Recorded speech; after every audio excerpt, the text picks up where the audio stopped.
Então, vamos começar finalmente, mais uma vez, a todos vocês que estão acompanhando a gente. Perdão por esse atraso, perdão por esse início desagradável que a gente teve, mas eu tenho certeza que a partir de agora vai ser muito agradável e com muitas contribuições aqui para a gente pensar nesse tema que a gente veio discutir hoje, né, que é a diversidade surda e acessibilidade comunicativa na saúde e em outros setores. A nossa convidada é a Cristiane Valeiros, também daqui a pouco eu vou falar as credenciais dela, vou falar a pedido dela. Nossa querida Cris, que está retornando, bom filha cada torna, né? Boa filha cada torna. Meu nome é Priscila Starosta, eu sou professora do curso de Fonoaudiologia da UF, sou coordenadora do projeto Anticapacitismo em Fonoaudiologia Bilíngue. O curso de Fonoaudiologia da UF é aqui na UF de Nova Friburgo, é um campus fora de sede. Estamos aqui presencialmente, estamos no Meet, né, com a nossa convidada, com a equipe de Libras da UF. Quero agradecer demais a equipe de Libras da UF pelo apoio. Nesse momento, a Daiane está aqui interpretando e a gente vai ter alguns momentos aí de rodízio entre os intérpretes, então vamos pedir também paciência para vocês nesse sentido. Esse nosso tema também interessou a Liga de Audiologia, que é uma liga do curso de fonoaudiologia, né, que trabalha diretamente com as questões da audição, né? E ela se interessou porque a gente está falando da comunidade surda, das pessoas surdas, em toda a sua diversidade. Então, eu queria muito também agradecer a Liga de Audiologia, agradecer a Júlia, agradecer a todos os ligantes e os ligantes que estão participando também com a gente, por terem ajudado a divulgar, por terem se interessado pelo tema.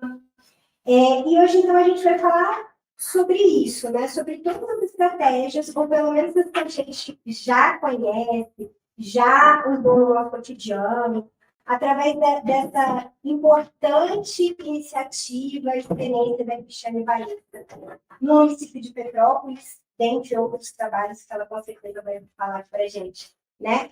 Como que essa experiência dela também promovendo a acessibilidade, né, comunicativa principalmente, para as pessoas surdas, tá? Para todo mundo que se inscreveu, para todo mundo que tem interesse em ter uma declaração de participação, daqui a pouquinho, quando a gente estiver mais ou menos no meio da fala da Cris, a gente vai mandar um link de formulário pelo YouTube para vocês preencherem como lista de presença e a gente poder, então, certificar vocês, tá bom? Então, mais uma vez, muito obrigada, Cris. Eu vou apresentar rapidinho, falar uma mini bio dela, né? Currículo dela. A Cristiane Valeiros é formada em Letras Líderes, língua portuguesa, com pós-graduação em acessibilidade. Ela é intérprete e tradutora de Libras há mais de 15 anos, ex-aluna do curso de Fonoaudiologia da UF. Ela é CEO da consultoria de acessibilidade, especializada em desenvolvimento de acessibilidade para eventos culturais, empresariais, hospitalares e educacionais. E, atualmente, ela coordena a acessibilidade nas unidades de urgência e hospital da rede pública de Petrópolis. Então, uma vasta experiência que quer compartilhar aqui hoje com a gente. Bem-vinda, Cris. Mais uma vez, obrigada. Vou deixar a palavra com você. Os intérpretes sinalizam para a gente quando forem mudar, tá bom? Para a gente poder mudar vocês aqui também na tela. A gente vai avisar pelo chat, tá bom?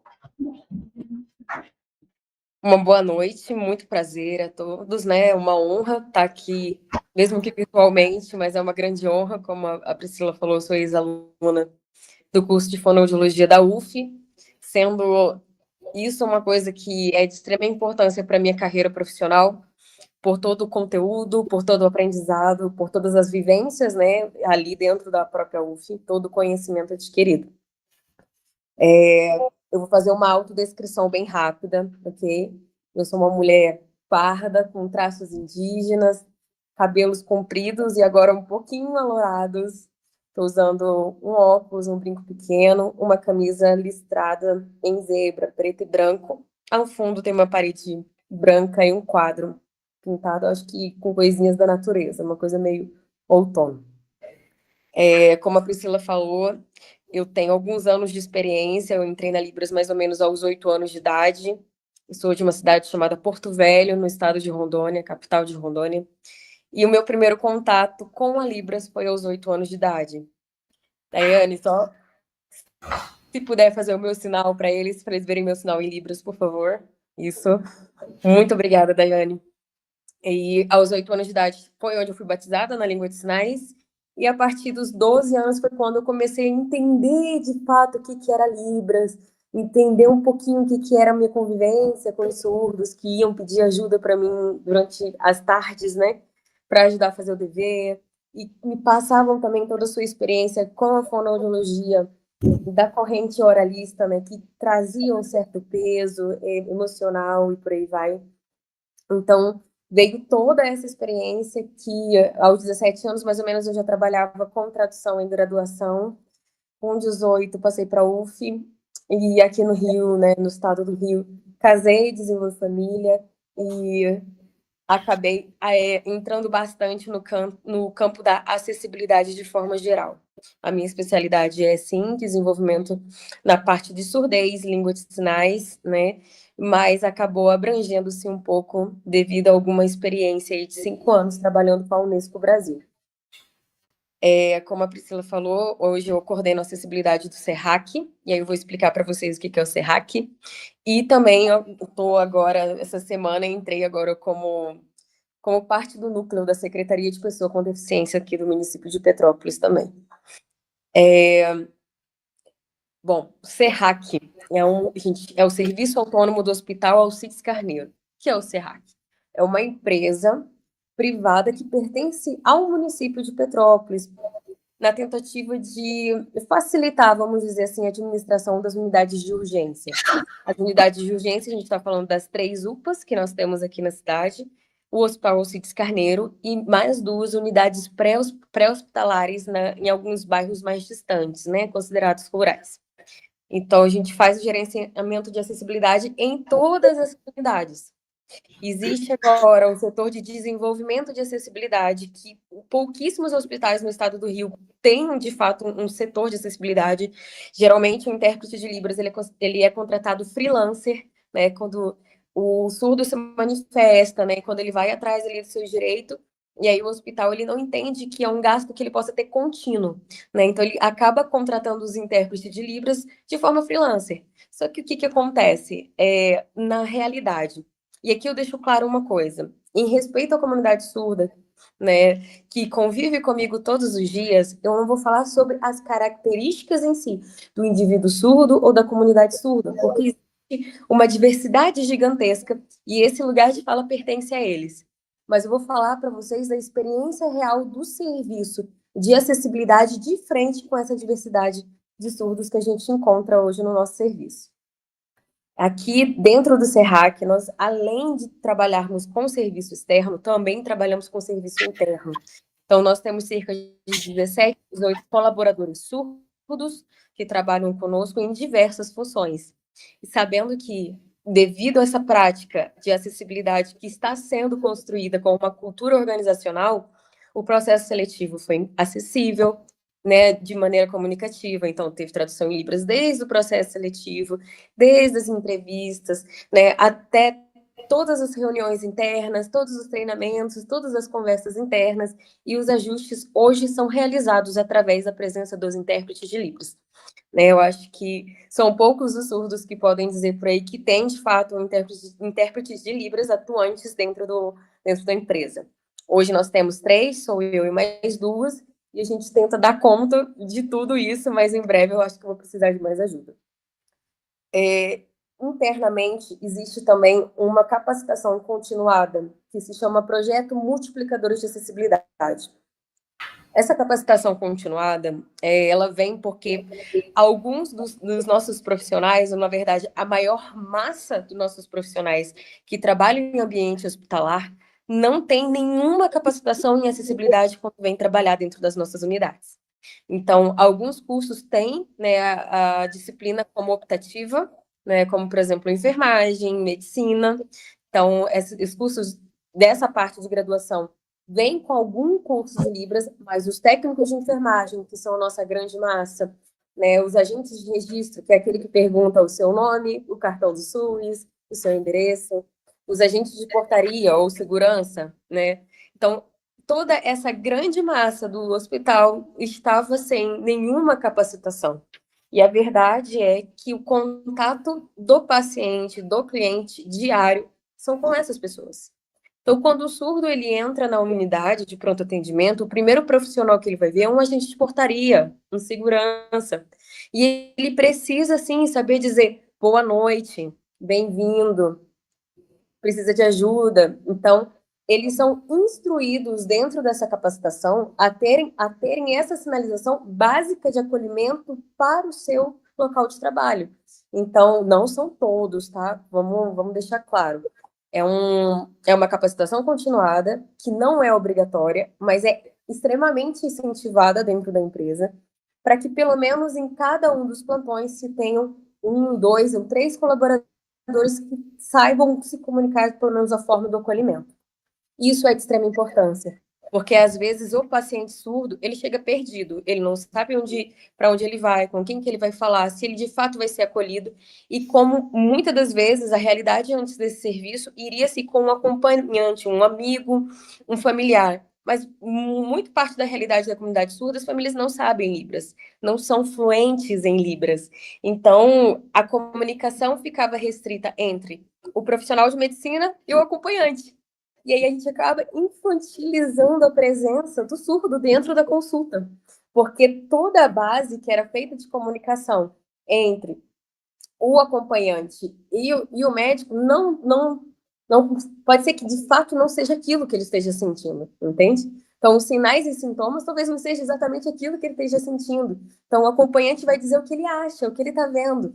E aí a gente vem com essa proposta da capacitação, essa capacitação não é uma formação de intérpretes, vamos deixar claros aqui, mas ela é de fato o ensino de diversas coisas, não só Libras. Então a gente fala assim, o que é inclusão, o que é acessibilidade, quais são os tipos de acessibilidade que existem. Então, arquitetônica, a gente está falando de acessibilidade metodológica, comunicativa, tudo isso que abrange essa questão do convívio social. A gente fala também, né, sobre a parte de acessibilidade para pessoas com baixa visão, para pessoas cegas, então, que saibam fazer uma autodescrição ou descrever um consultório ou descrever uma sala, né, de espera, para que minimamente ele tenha essa independência de, opa, eu quero ir para cá, eu quero ir para lá. Então, a gente abrange muitos conteúdos sobre deficiência física, sobre neurodivergências, né, os neuroatípicos, que muitas das vezes são extremamente humilhados, pode-se dizer assim, nas esperas dos seus atendimentos, né? Então, principalmente por falas capacitistas. Então, essa é uma das coisas que a gente bate bastante na tecla, a questão do capacitismo. Então, não é só ensinar Libras, né? É mostrar que é um mundo completamente diferente, no sentido de que eu tenho dois mundos diferentes. Vamos lá, deixa eu organizar meu pensamento para vocês. A princípio, a pessoa que ela não sabe Libras, ela convive num mundo que a gente chama de mundo ouvinte. E ele olha para o indivíduo surdo e entende que ó, tem um mundo surdo. E aí ele pensa, não, agora eu estou em dois mundos diferentes. Mas a partir do momento que eu aprendo um pouco que seja de Libras, eu me torno responsável por aquela acessibilidade comunicativa. Então, ao invés de dois mundos, eu preciso ter um só, onde ambas as realidades existam. Isso é o bilinguismo, né? Então, quando a gente ensina Libras para a área da saúde, o que eu estou querendo deixar ali dentro é um agente de portaria bilíngue, que é uma pessoa que a gente nem olha direito, né? O registro bilíngue. Então, a pessoa que vai sentar lá e vai perguntar para você assim, nome, rua, casa. Então, onde ele vai conseguir ter essa comunicação bilíngue, pelo menos básica, entende? Pode falar, Pri. Vai trocar um intérprete, querida. Esperar a intérprete. Boa noite. Boa noite. Pois é. Apareceu?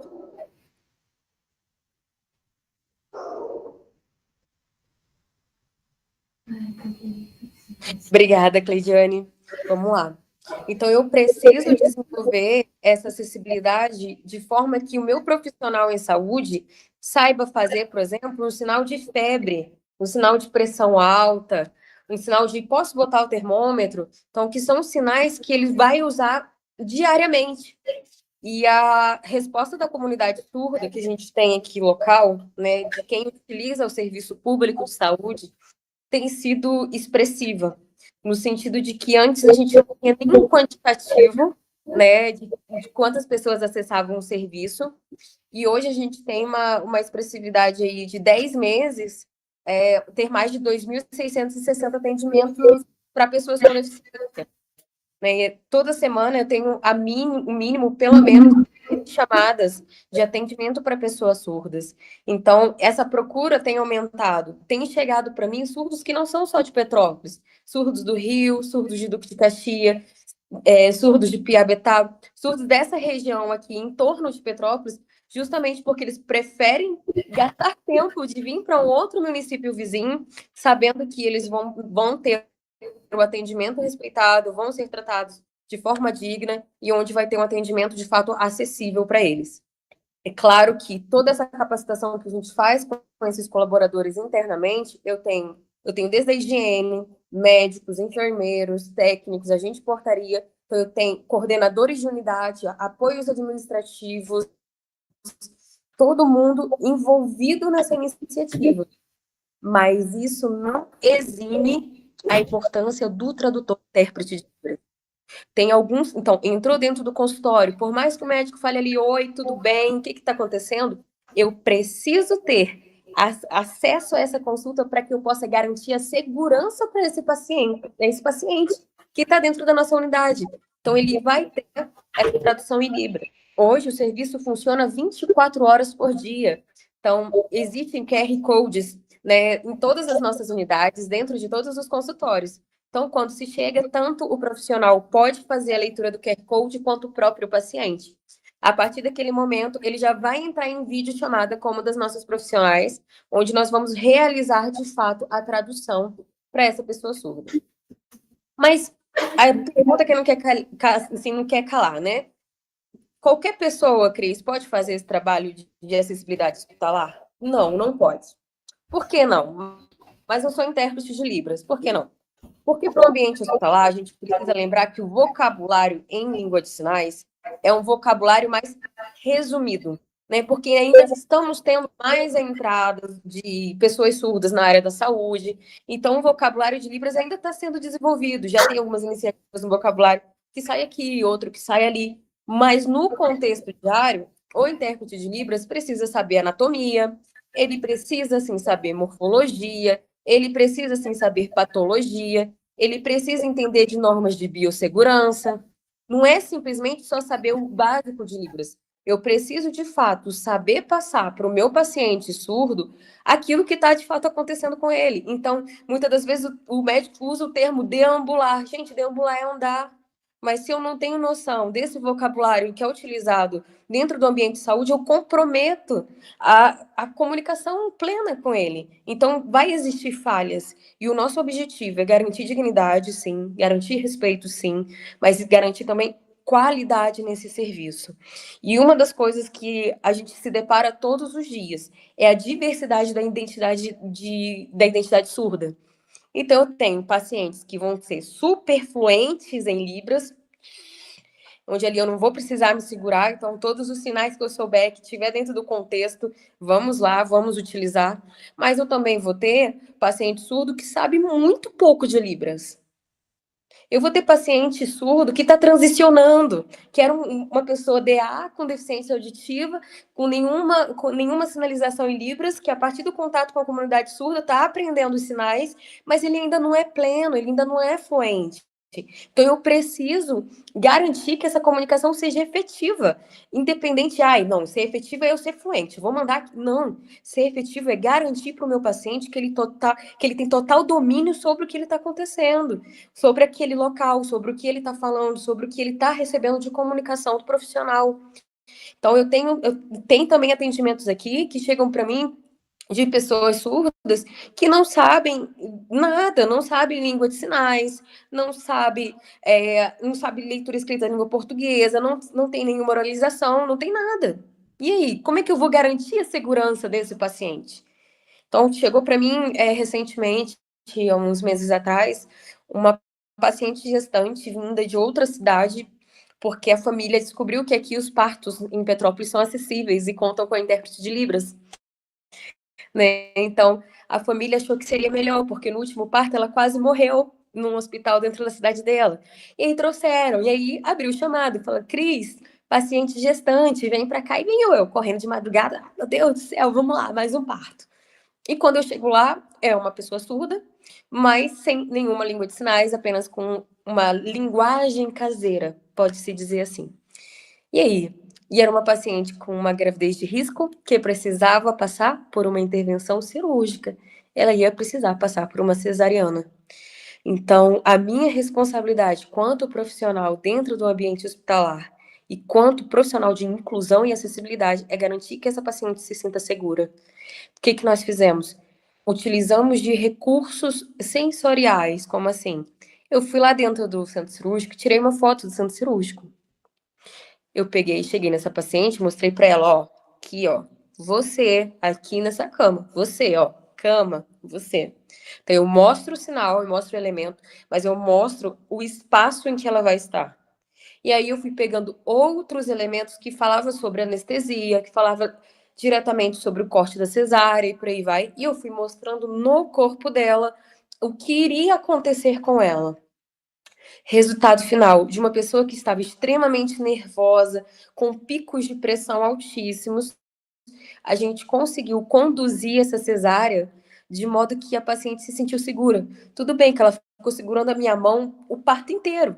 E com a outra, eu fui tentando explicar o que acontecia. Então, neném, fazia assim, neném, nasceu, nasceu. E aí, ó, sorriso. Então, e só que isso garantia uma segurança tão grande para ela que, apesar do marido estar do lado dela, adivinha de onde que ela não tirava os olhos?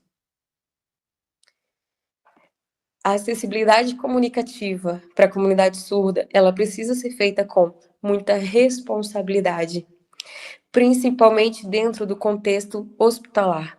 Ali a gente lida com vidas. Então, se eu deixo de perguntar para o meu paciente surdo se ele tem alergia medicamentosa, automaticamente eu já estou colocando esse paciente em risco. Então, eu preciso estar preparado não só para o surdo que é fluente, mas eu preciso estar preparado para o surdo que não sabe nada de Libras. Eu preciso estar preparado para o DA, que muitas vezes vai chegar, e aí a equipe no início falava assim: não precisa chamar o intérprete, não. Não precisa chamar o intérprete, não. Não, precisa chamar o intérprete, sim. Então a gente vai lá e, ó, equipe, baixou a máscara, tá? Aqui, ó, vamos falar com calma, mas não de uma maneira infantilizada. Vamos tomar cuidado com as coisas que são ditas e trabalhar também dentro dessa equipe uma forma que eles ajam de uma maneira anticapacitista. Então, hoje no hospital, se alguém chamar de mudinho, vai levar advertência.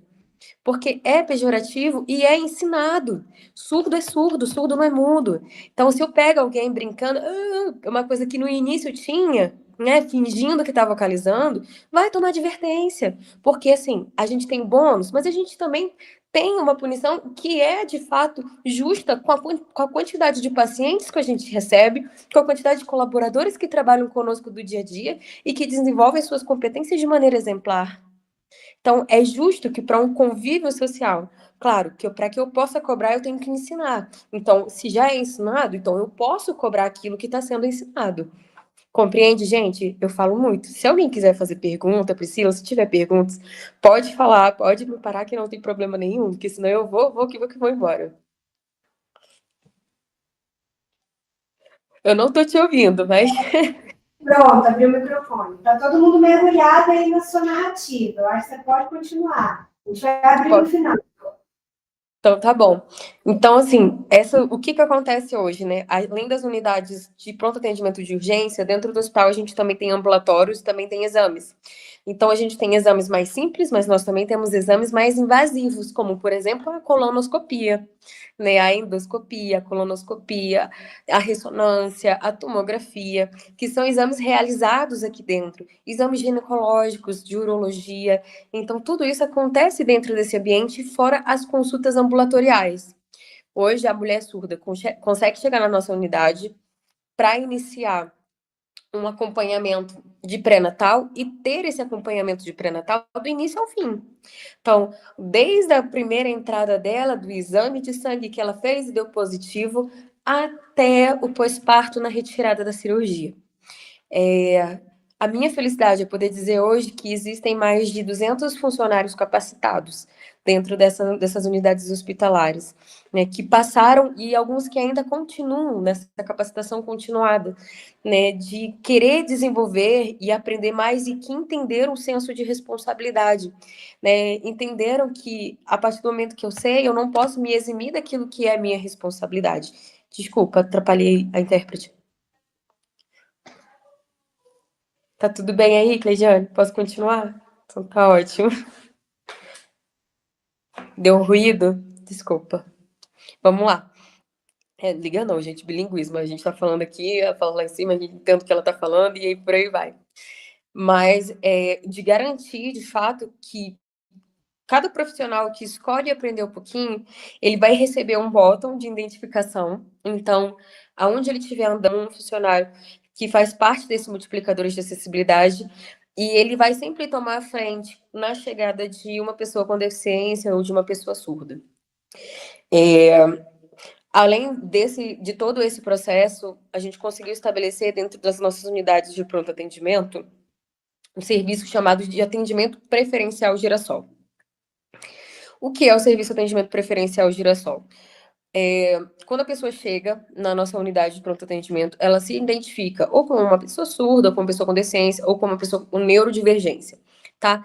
E aí, a partir daquele momento, ela vai passar a receber um atendimento preferencial.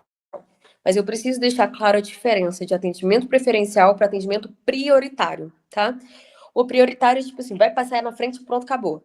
Não, o preferencial é o que é utilizado dentro do contexto de saúde. Por quê? Existe uma coisa chamada classificação de risco. Provavelmente, se alguém aí for usuário do SUS, já passou por alguma classificação de risco. Então, pulseira azul, pulseira verde, aí quando vai chegando no amarelo, já começa a ficar um pouco mais difícil essa sua situação, e no vermelho nem espera, já vai direto. Então, o atendimento preferencial, como é que funciona? Foi classificado como pulseira verde. Dentre aquele grupo de pulseiras verdes, ele vai ter um atendimento prioritário. Aí foi classificado como pulseira azul. Dentro do atendimento daquele grupo de pessoas classificadas como pulseira azul, ele vai ter o atendimento prioritário. E esse atendimento, ele se estende também às mães atípicas, ok? Então, por exemplo, as crianças codas, né? Se vocês são alunos da Priscila, vocês sabem o que é criança coda. São crianças filhos de pais surdos. Então, isso se estende a eles porque existe uma necessidade de acessibilidade comunicativa real, né? E não só comunicativa, mas metodológica. Quando a gente fala, por exemplo, de uma criança dentro do transtorno do espectro autista, é uma criança que provavelmente pode ter uma tolerância muito menor de estar dentro das unidades. Então, e onde eu preciso garantir a segurança dessa criança e também a segurança da minha equipe, sabendo que eu tenho ali objetos perfurocortantes, né, onde eu tenho contatos ali com bactérias, com vírus. Então, quanto mais ágil for esse atendimento, melhor para essa criança, melhor para a nossa equipe também. Né? E a orientação, existem protocolos de atendimento a transtorno do espectro autista aqui. Então, a gente tem, são as 3 perguntinhas chaves, né? A gente pergunta a respeito de qual o nível de suporte, mesmo sabendo que daqui a um tempo, talvez essa nomenclatura de nível de suporte vai cair. Provavelmente vai cair, mas nesse momento ela nos ajuda. A gente pergunta também nas questões das seletividades, ou seja, das questões sensoriais, se existe seletividade auditiva, se existe seletividade ao toque, né, em questão de iluminação, para que a gente possa proporcionar um ambiente mais confortável. Gente, vale deixar claro, se isso não estiver acontecendo em alguma unidade, tá? Nesse exato momento, a culpa não é minha, eu ensinei. Mas geralmente eu vou lá e vou ensinar de novo, porque eu acho que o ensino, a educação, ela precisa ser para todos, né? Então, Por isso que a gente bate ali bastante na tecla de as meninas de higiene que entram nos quartos todos os dias e um bom dia em Libras faz total diferença. Né? O agente de portaria que sabe direcionar em Libras, ó, agora vai esperar um pouquinho, tá? Depois você vai entrar de ter e tratar o nosso paciente com deficiência e o nosso paciente surdo com a dignidade necessária. Deixa eu ver se eu esqueci alguma coisa aqui, gente, porque eu vou falando, esqueço de olhar o tal do roteiro. Meus amigos intérpretes, me perdoem. Deixa eu dar uma olhadinha aqui.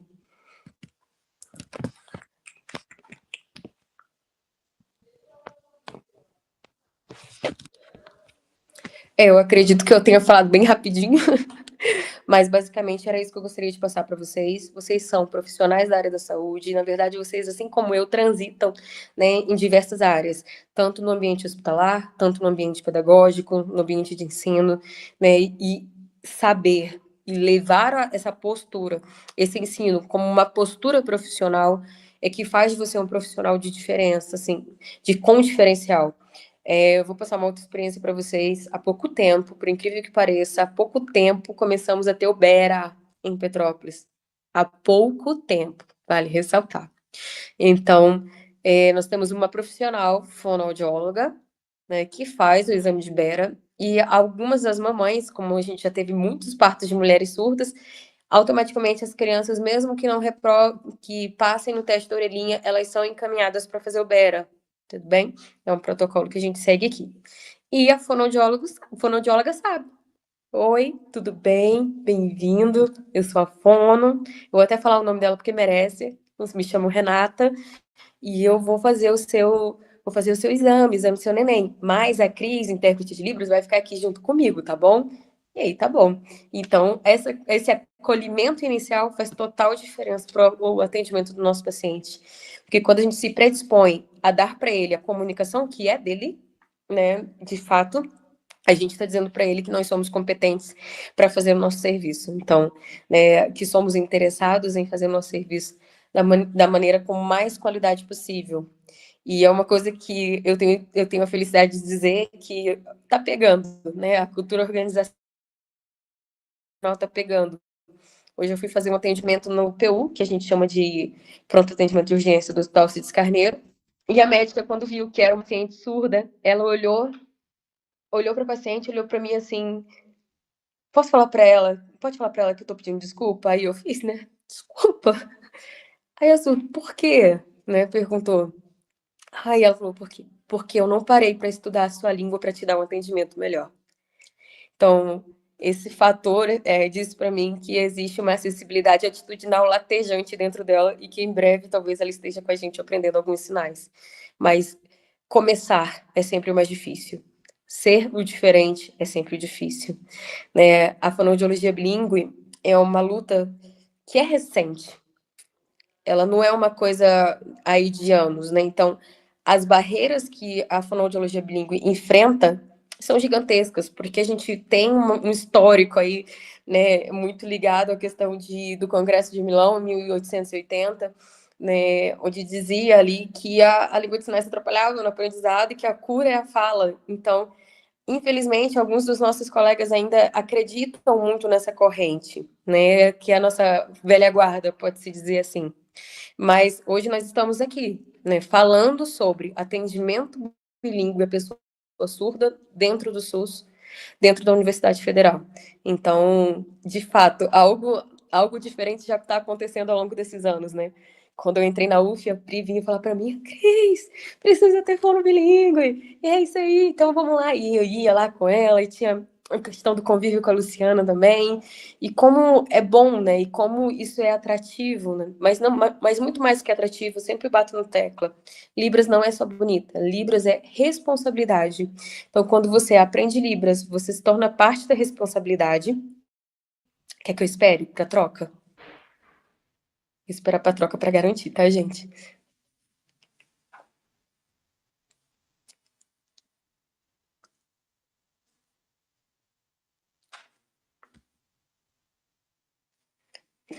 Obrigada, Elizabeth. Muito obrigada. Então, eu me torno parte dessa luta também. Então, a luta da comunidade surda passa a ser minha luta. Eu não posso ser indiferente e entender que uma pessoa surda, ela não tem o mesmo convívio que a gente, né? A gente vai na padaria, pede o pão, eu quero um pão diferente. E aí eu vou falar, hoje eu não quero aquele pão de todo dia, não, eu quero aquele outro pão. Aí, a pessoa surda, ela tem que ir na padaria, ela tem quase que fazer uma mímica, um gesto danado para poder dizer que ela quer um pão diferente. Entende? Então, não adianta, eu até não gosto de falar muito sobre isso, porque é muito local de fala deles, né? Mesmo que eu tenha ali crescido junto com a comunidade surda, mas o fato é, a acessibilidade comunicativa para pessoas surdas não é um luxo, é uma necessidade real. É uma coisa que, de fato, eles precisam, assim como nós precisamos. Né? Quantas das vezes a gente vai no médico e reclama que ele não olhou pra gente? Ele nem ouviu o que eu falei. Ele nem olhou pra mim. Tipo assim, e a pessoa surda, que isso é quase todo dia. Entende? Então a gente precisa sim. Vamos aprender Libras? Vamos, super incentivo, vamos lá. Isso aí, tamo junto. Mas eu preciso que vocês vejam isso muito mais do que uma coisa legal e divertida, mas sim como algo de extrema responsabilidade que pode ditar a sua influência na vida de outras pessoas e impactar direto na vida de outras pessoas. Gente, muito obrigada. Eu vou abrir para perguntas. Quem quiser aí, vou tentar ser mais objetiva nas perguntas, eu prometo. Cris, muito obrigada. Você, assim, falou tantas coisas importantes de uma forma tão sucinta, né, e tão clara, assim. Foi uma fala muito acessível, né, mas ao mesmo tempo muito rica, né. A gente está aqui no YouTube, né, dando comentário das pessoas. A gente também já liberou o link de presença para vocês, tá? Para vocês preencherem, né? Quem quiser a certificação nesse momento. E assim, enquanto o pessoal mais prepara, que o pessoal também presencial também pode falar, tá, gente? Só levantar a mão e falar. Enfim, queria fazer assim, alguns destaques, né? Enquanto a sua fala, realmente, assim, na minha visão, né, contemplou a questão da diversidade surda, né?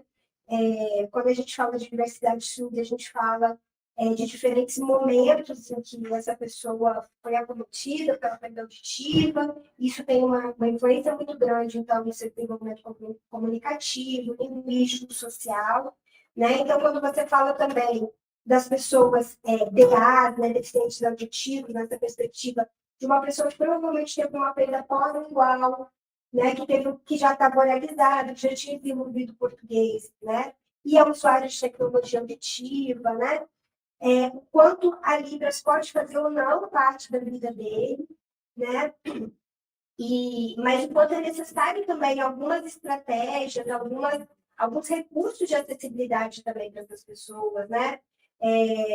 Então, e você falou também daqueles surdos, provavelmente pré-linguais, né, que foram acometidos por uma perda auditiva lá no seu início do processo de aquisição de linguagem, e que daí tem, né, toda uma questão da sua comunicação, né, impactada por isso, mas que também muitas vezes não tem acesso à língua de sinais, né, o mais cedo possível, né, ou não tem uma socialização para dentro da comunidade surda, e que usam outros meios de comunicação, como gestos padeiros, né, enfim. Então, assim, foi muito rica a sua fala, porque são muitos níveis, e são muitas estratégias de acessibilidade diferenciadas, né, e também falou sobre o ambiente, né, do cuidado em saúde, dos diferentes ambientes, né? Você falou muito do hospitalar, né, mas você falou também da UPA, né, enfim, né, desse nível, desde o nível mais básico, mais primário do atendimento à saúde, né,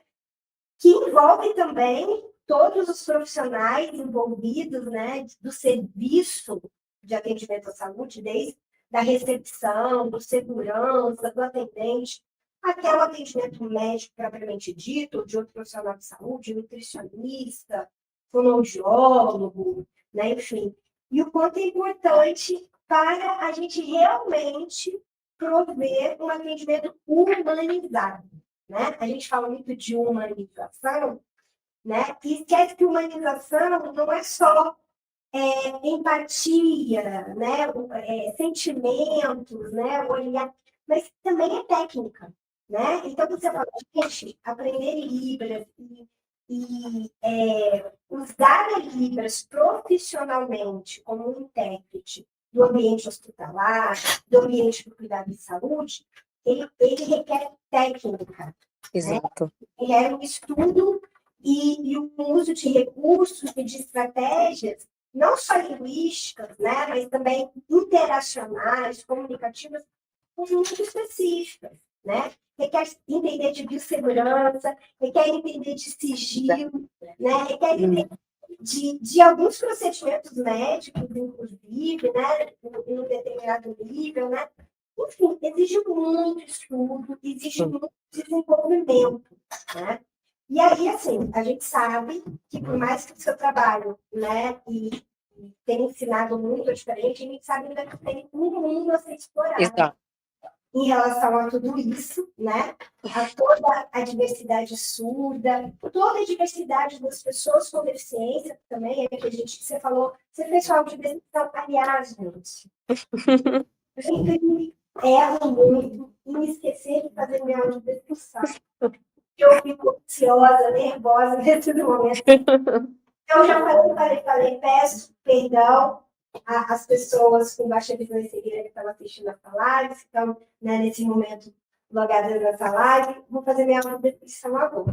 Né? Então, eu sou uma mulher branca, estou sentada, eu tenho estatura mediana, tenho cabelos castanhos na altura dos ombros, encaracolados, estou usando um óculos com aro marrom, estou vestindo uma blusa branca, estou com um cordão azul com vários blocos da bandeira internacional da comunidade surda, da língua de sinais, da acessível, enfim, que me acompanham aqui com o meu crachá da UF, e tem um fundo desfocado branco, e sou professora da UF, já me apresentei, né? Enfim. Então, assim, eu acho que também a sua fala representa o tanto que a gente precisa avançar em termos de pesquisa, de formação, né? A gente está provendo aqui esse momento, né? A Liga de Áudio, o projeto Anticapacitismo e Fonoaudiologia, bilíngue, como um momento de formação. Mas isso não está ainda completamente integrado aos nossos currículos, né?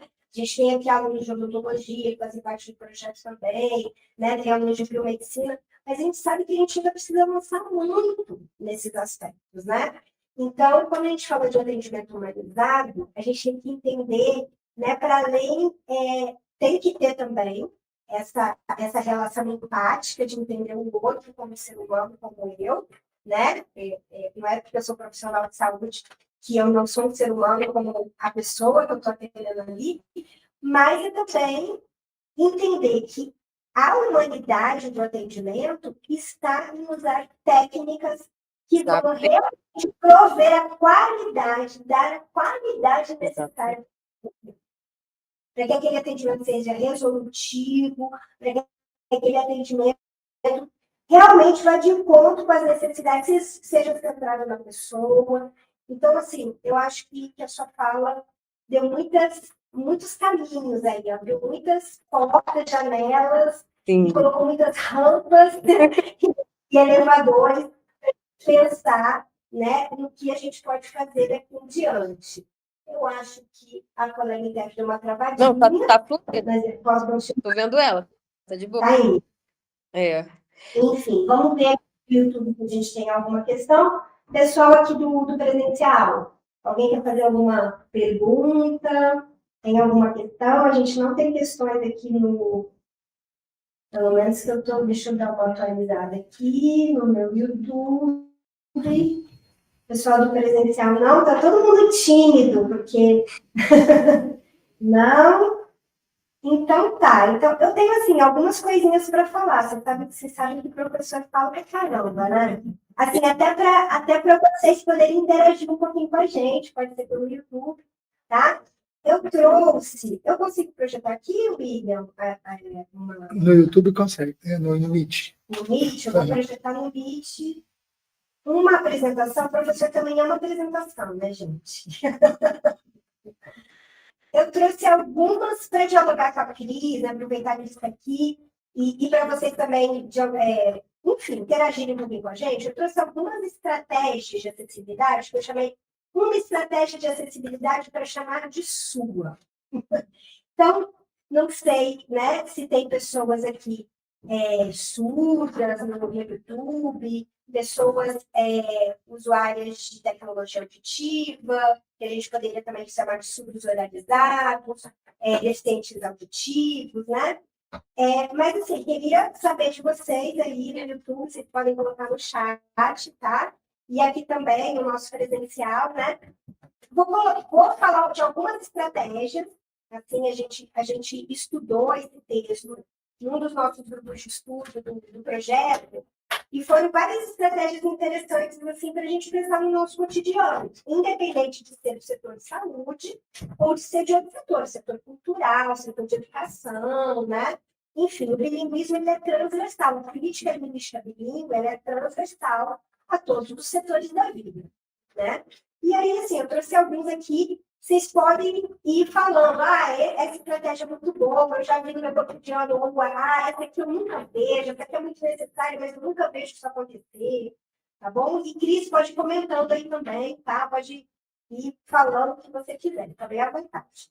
Então, assim, uma estratégia super importante, né, é ter em espaço público sinalização adequada em Libras e em português escrito. Não pode ser um ou outro, tem que ser os dois, né? A gente está falando de bilinguismo. E visual também, né? Porque o visual é muito importante também nessa comunicação. Não só a comunicação verbal, mas a não verbal. A verbal usando a língua e a não verbal usando outras ícones, imagens que também comunicam, que complementam a comunicação. Né? Então, aqui peguei um exemplo, né, para mostrar como isso é possível. Mas como é que a gente vai colocar Libras numa sinalização? Como é que a gente vai colocar Libras mais português, mais uma imagem? Está aí um exemplo de que isso é possível, né? Muito simples, né? Eu colocaria uma plaquinha em metal ali embaixo em braille. Mais braille, né? A gente aqui meio que focou na diversidade surda, mas a gente sabe que existem várias outras estratégias, né, de acessibilidade também para outros perfis, né, de deficiência. Enfim. Outra estratégia que a gente viu no nosso texto, lá que a gente estava estudando, são os alarmes ou chamadas de senha sempre visuais e vibratórios, né? Então, essa coisa de chamar lá na sala de espera, isso, né, enfim, é muito do cotidiano de clínica, de hospital, né? Número 3, fulano de tal, né? Não dá conta, né? Não dá conta de uma diversidade de pessoas, né? Não dá conta de quem tem, né, uma baixa auditiva, não dá conta de quem é neurodiverso, tem um déficit de atenção, né? Enfim, não dá conta de uma série de situações, né? Então, buscar outras estratégias que deem conta de criar o acesso, né? A gente está falando de uma coisa muito básica, né? Quando você falou, tem mais surdo agora acessando o serviço de saúde. Tem mais surdo acessando o serviço de saúde. Uma coisa assim, que a gente nem pensa, né? O surdo nem vai ao médico, a pessoa ensurdecida, né? A pessoa surdo-oralizado, né? Pode ter dificuldades de acessar o serviço porque fica extremamente cansado, desgastado de ter que dar conta ali de conseguir se comunicar desde o atendente até o técnico que vai fazer o exame, o médico. É uma série de desafios para ele conseguir se comunicar, né? Então, pegando o gancho dessa tua fala, uma prática que era muito comum aqui, antes de ter o serviço de acessibilidade comunicativa, era a automedicação, né? O que acabava mascarando sintomas um pouco mais graves, e aí eles chegavam só já no nível muito crítico, ali no nível pré-cirúrgico. Então, a maior entrada antes de pessoas surdas não eram nos atendimentos de urgência, né, nos atendimentos pré-hospitalares. Eram nos atendimentos já, por exemplo, maternidade, porque não tinha como ter o neném em outro lugar, mas aí você ia olhar o pré-natal, não tinha pré-natal, né, tinha ido uma, duas vezes no máximo, justamente por conta desse cansaço, desse esforço comunicativo, desde o início até o final. Só que isso trazia prejuízos reais para a saúde desse paciente. E assim, e eu com acompanhante. Hoje, eles já procuram serviço, alguns já estão com o número do hospital salvo, então antes deles saírem para a UPA, eles já mandaram mensagem para mim, falando, ó, tô indo, tá? Daqui quando eu chegar lá, eu te ligo, te aviso. Falei, pode ligar, não tem problema. E eles fazem a ligação e já avisam. Esse sistema, hoje, para a unidade pública de saúde, puxando para a minha realidade aqui, ele é um sistema um pouco mais caro. E em alguns contextos, algumas pessoas têm dificuldade de devolver os objetos, né? Pode-se dizer assim. E aí, qual é a estratégia que eu utilizo, que também tem funcionado no dia a dia? Como já existe essa sinalização através da pulseirinha girassol, a recepção fica do lado da sala de espera, sempre. Então, vai chamar no telão, o técnico que fez o acolhimento, ele vai até a pessoa surda e vai avisar, ó, sala 2, sala 3. Então, ele vai conseguir, de fato, chegar lá e avisar a coisa. Claro que quando fica muito cheia a unidade, esse profissional fica sobrecarregado. E aí, às vezes, acaba chamando 2, 3 vezes para ele poder lembrar que aquele é o paciente que ele precisa avisar.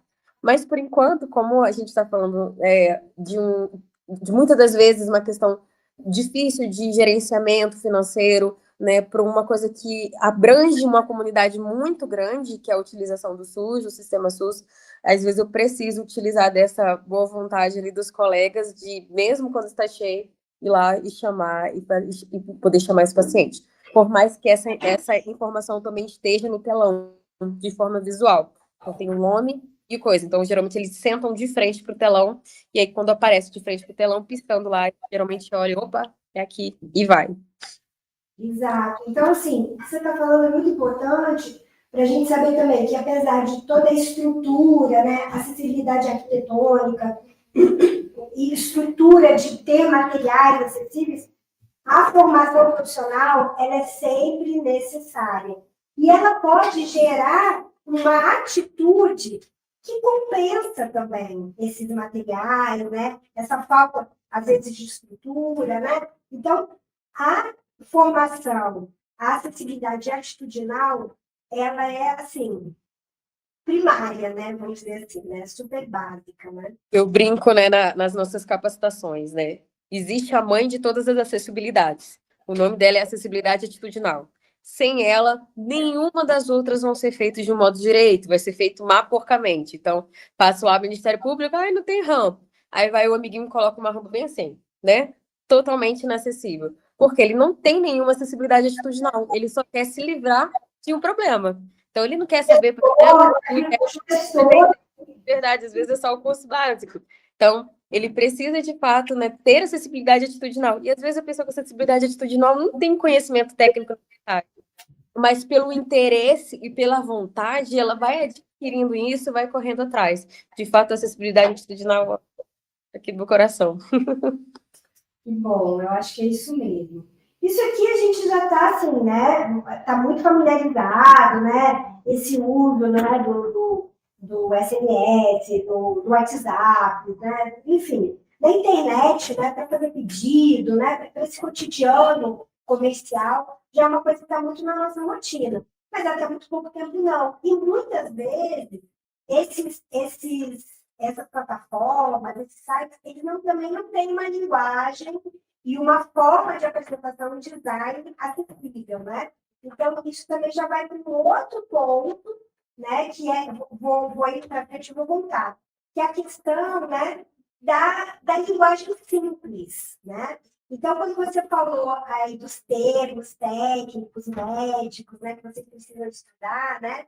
O quanto também, às vezes, a gente precisa fazer uma formação para o profissional de saúde entender que ele não precisa usar todo o vocabulário que ele aprendeu no curso de medicina, nem no de enfermagem, nem no de fonoaudiologia, nem no de odontologia, para dar uma orientação para o usuário de serviço, né? Ele tem que usar sinônimos, né? Ele tem que explicar o que é, né? Hoje já existem vários guias sobre como usar a linguagem simples no cotidiano, né? Aqui eu coloquei o exemplo de então vários guias de diferentes estados, né? Usando também o idioma, né?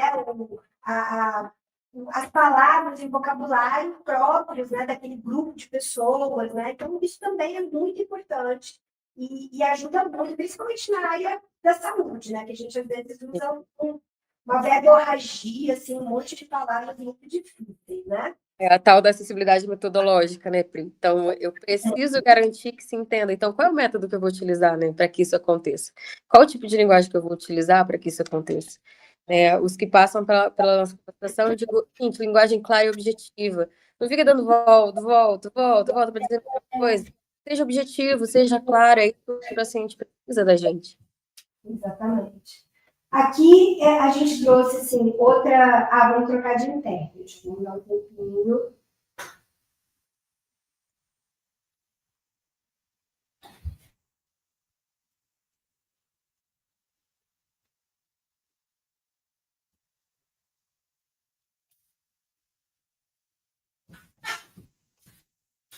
Pronto, Rafael. Então, aqui eu trouxe, né, uma acessibilidade que está sendo muito discutida, que tem a ver principalmente com cultura, né, o acesso à cultura, o acesso à informação, né, que está muito aí na mídia, né, com esse sucesso do cinema nacional, né, do Oscar, enfim, que é a legenda, né, na tela, né, então essa campanha, legenda para quem não ouve, mais se emociona. É uma campanha já antiga, né? Que começou principalmente com surdos oralizados, né? Mas a gente também tem uma campanha muito grande para que o intérprete Libras também fique na tela, né? Então a gente hoje tem alguns aplicativos, né? Que vão apresentar a legenda, né? De filmes nacionais na nossa língua, né? Que vão apresentar também a interpretação, mas não é a mesma coisa. Imagina você ter que olhar para duas telas ao mesmo tempo, né? E ler, né? E acompanhar toda a narrativa ou toda a fala dos personagens ali numa tela e olhar para outra tela. É uma coisa muito difícil, né? Então, a gente precisa realmente pensar isso, né? Principalmente nos ambientes culturais, no cinema, né? Enfim, como viabilizar esse acesso à cultura e à informação de uma forma mais acessível, né? Mais confortável. Pri, uma coisa interessante, né, que a gente precisa deixar claro, que a legenda não é equivalente à tradução da língua de sinais, né? Então, às vezes o pessoal bota, mas já tem legenda, não precisa de libras. Não, senhor. Não é bem assim que as coisas funcionam, né? Até por conta das identidades surdas que a gente tem, principalmente aqui em Petrópolis, por exemplo, a parte educacional. Geralmente atrasa porque a gente não tem nada de 0 a 5 anos de idade, a gente não tem nada na parte educacional ainda para pessoa surda. Então, o que acaba gerando aí um atraso de aquisição de linguagem e por aí vai, né? E outros que vocês vão saber dizer muito melhor que eu. Mas, então, o nível de fluência também em leitura de língua portuguesa também acaba ficando aquém daquilo que poderia estar. Claro que a gente tem realidades completamente diferentes, experiências completamente diferentes, mas a maior parte da comunidade surda hoje prefere muito mais a tradução em libras, né, em língua de sinais, que é de fato a língua deles, do que a leitura na língua portuguesa. Não é todo surdo que é fluente na nossa leitura e escrita da língua portuguesa. Exatamente. Uma outra estratégia que é os folhetos impressos, né, para as pessoas poderem acompanhar a programação, instruções, regras, com muitas imagens, com muitas formas não verbais de comunicação. Também é uma estratégia muito bem-vinda, né? Ajuda muito. Linguagem simples a gente já falou. E aqui, por fim, né, os intérpretes que estão brilhando, aliás, estão brilhando aqui hoje também, né? Queria mais uma vez agradecer a equipe de intérpretes da UF que está acompanhando a gente nessa atividade. Então, assim, como os intérpretes estão brilhando, né? E a Libras está mostrando, você falou, né? Libras não é só bonita, mas Libras é bonita também para caramba, né? É um show à parte, né? Tem o show e tem o show dos intérpretes ali interpretando, né, as músicas, né? O teatro, enfim, né? Toda uma expressão corporal, facial, ali é muito bonito de ver, né? Mas a gente tem que lembrar que tem que estar no lugar adequado, com uma iluminação adequada. Se tiver tela de projeção, né? Tela de projeção precisa estar no mesmo tempo, né, da apresentação, enfim.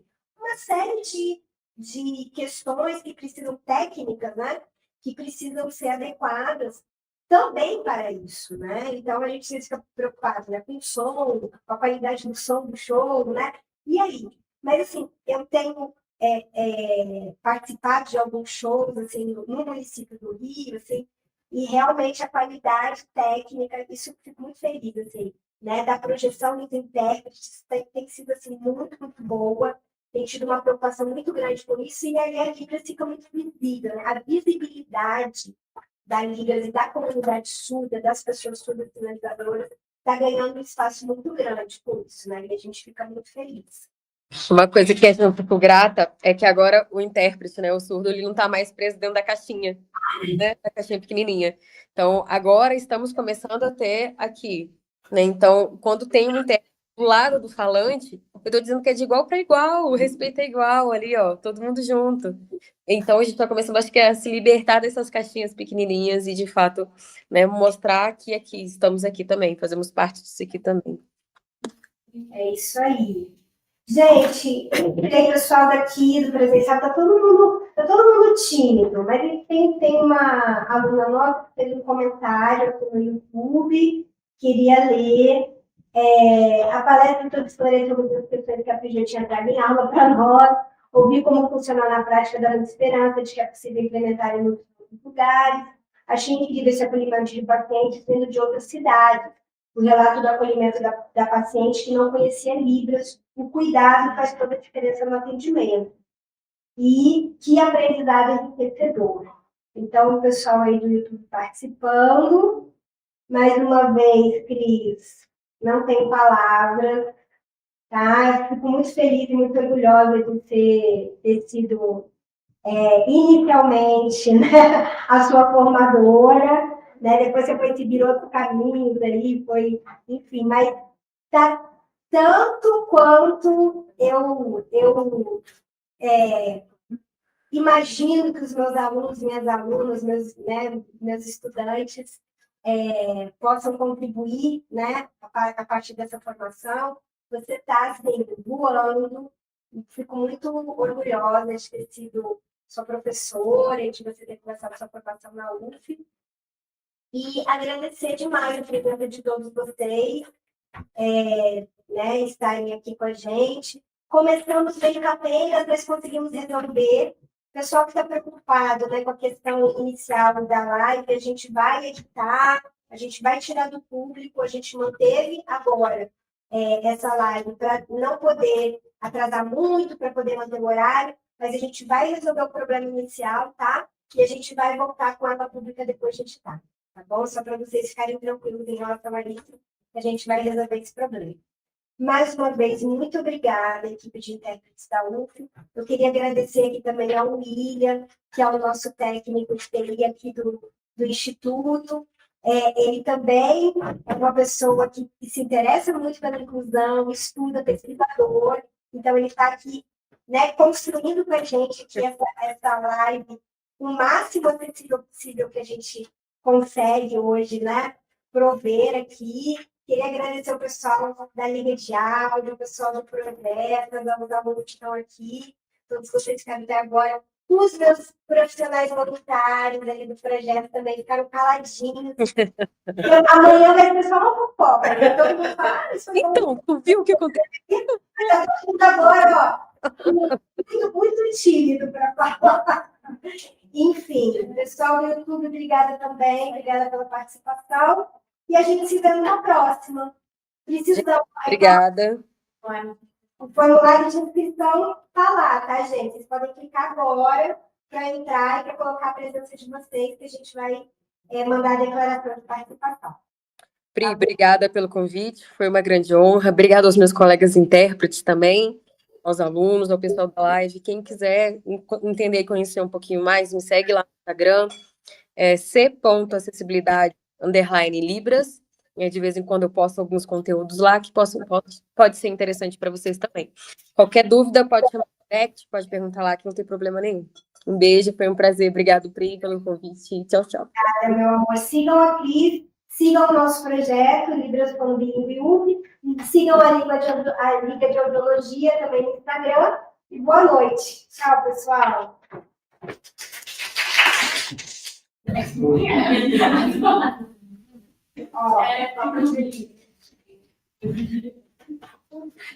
Agora, assim.